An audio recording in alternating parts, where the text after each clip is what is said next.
In this lecture, I'll discuss the notation and the concepts behind conditional probabilities.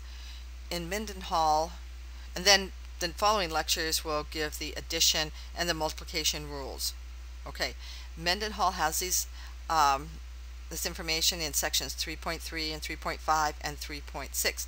However, he gives special case rules first and then goes to the general rule. I like to do it in the other order. I like to give the general rule and then show the special cases, and that's what I'm going to be doing here. Previously we talked about the probability of an event, and without any introduction I just wrote it as a probability, and then I put E in parentheses after the probability.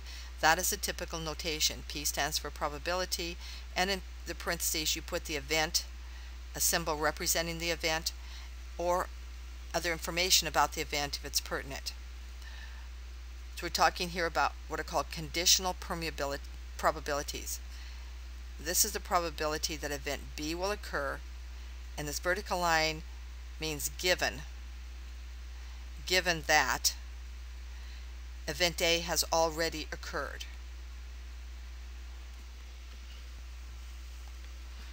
So let me give you an example of how that would make a difference. Let's say that event A is drawing an ace from a deck of cards. So I want to draw one ace.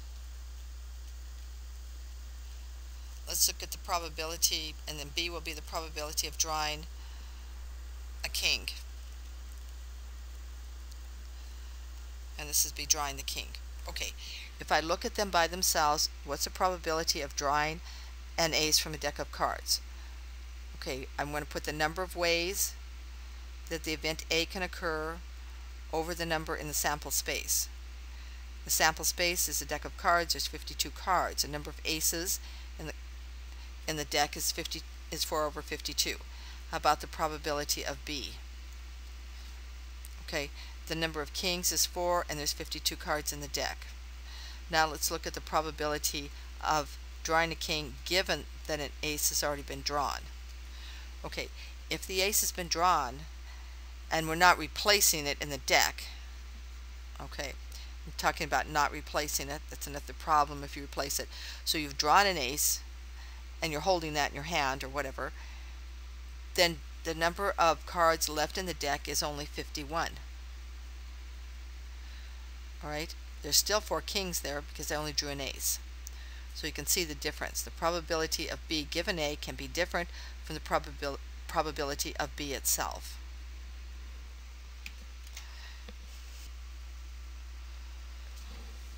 I've made a note here, which I guess I worded fairly, I don't know, sort of obscurely. The probability of B given that A occurs is not necessarily the probability of A given that B occurred. It could be, but it isn't necessarily true. And here's an example. What is the probability that I would be in the hospital, so you saw me in the hospital, given that I have been in a wreck? That's close to 100%, right? I mean, it's a bad enough wreck, they probably take people to the hospital just to observe them or check them out, okay? So it's almost 100% chance that if I was in a wreck, I would be in the hospital. Okay, is that necessarily, so this would be probability of being in the hospital given that I was in a wreck. What is the probability that I was in a wreck given that I was in the hospital? Well, who knows? It's certainly not about 100% because there's many other reasons I could have been in that hospital. Right? I could have been paying the bill, I could have been visiting someone, maybe going to a talk there, who knows? There's a lot of reasons to go to the hospital other than being in a wreck. So watch this. In fact, this is an error that's sometimes made in statistics. The probability of B given A is not necessarily the same as the probability of A given B. Okay, this leads us to the concept of independent versus dependent events, and when we use those terms, we mean independent of each other or dependent on each other. Now, if A and B are independent, they don't affect each other at all. For example, if I'm flipping a coin and drawing something from a deck of cards, it doesn't matter what I've done with the coin. it doesn't change the deck of cards at all. In that case, those two events would be independent of each other. So if I wrote, okay, drawing an ace, having given that I just flipped tails, that this has no influence on it, so this is just the probability of drawing an ace. And if these events are independent, if A is independent of B, then B is also independent of A. For example, flipping tails, getting a tail, having it land on tails, showing tails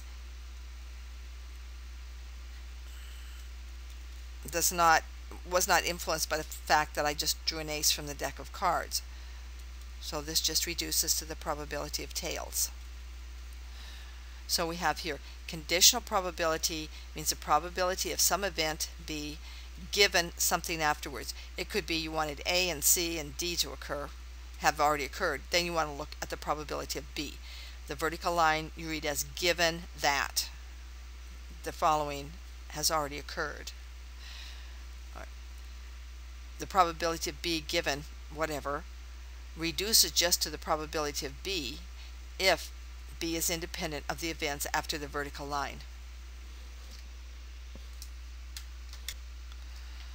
We can look at this example.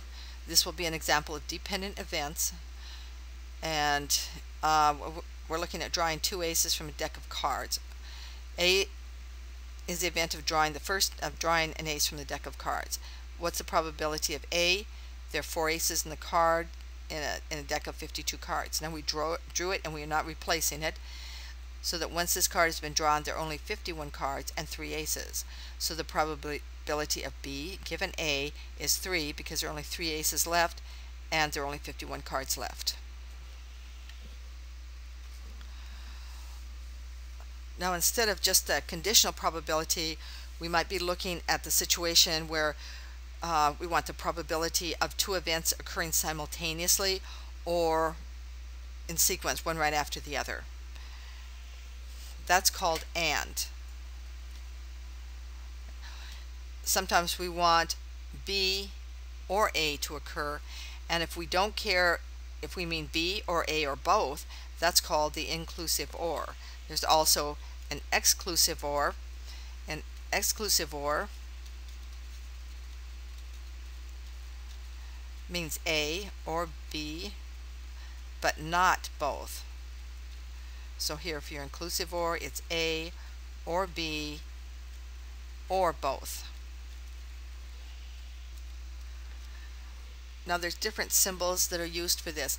I'm pretty much going to write out the word AND and write out the word OR, just so everything is totally clear.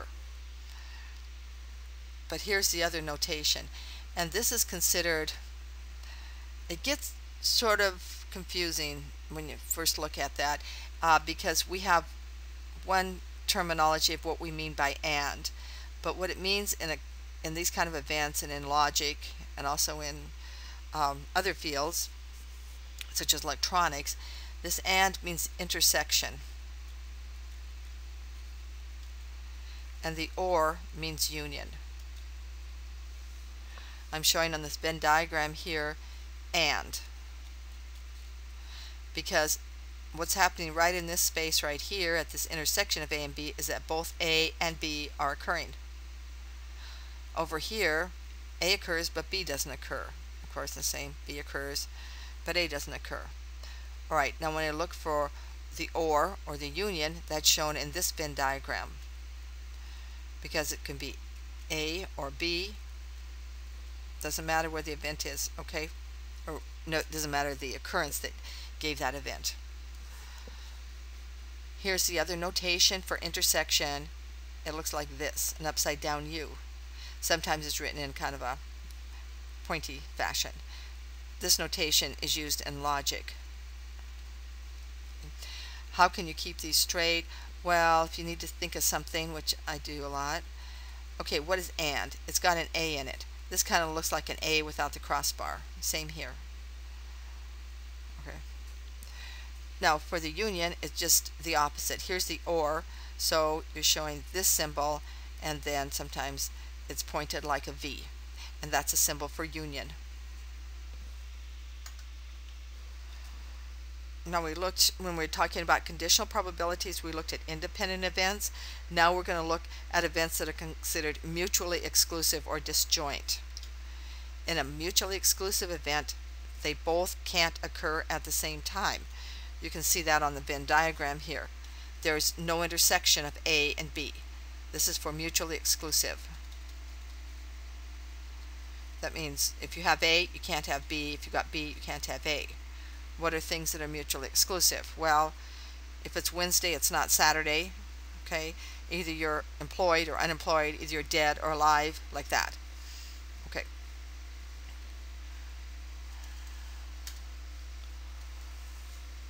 Then what's the probability of two mutually exclusive events happening at the same time?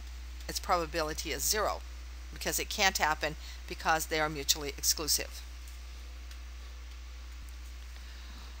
On this page, I just went over in writing what I said here in these lectures. The word "and" doesn't mean all of A and all of B. It means A and B together, and that's considered union, and that's why or intersection, sorry, and that's why it looks like it does on the Venn diagram, just the colored in area here. Or, and here we're talking about the inclusive or A or B or both A and B. We're going to use the word "or" for that. And on the Venn diagram, they could have an intersection or not. It means everything in here and everything in here. Everything that is covered by A or B or by both. And this is union. Okay, and this is intersection. And now, hope you have that firmly in mind, because we're going to look at the rules that are used for computing A and B, and the rule is used for computing A or B. And again, part of the confusion is that in casual speech, "and" usually means union, but it's not the case here. "Or" means union. So now let's continue this confusion to the next level. When I calculate the probabilities of A and B, then I'm going to use multiplication. When I calculate the probabilities of A or B, then I use addition. The confusion is if we say "and" in casual speech or in mathematics, we mean addition. 3 and 4 means 3 plus 4. It's the operation of addition. Here it doesn't. "And" is computed by multiplication. The "or" is computed by addition. If you think of "or" as union, then addition makes a little bit more sense. So here it is in summary with the notation. The probability of B and A, written with the symbol for intersection. That is the intersection, and it uses multiplication in its calculation. A or B, which is really union, and written here with the symbol for union, uses addition.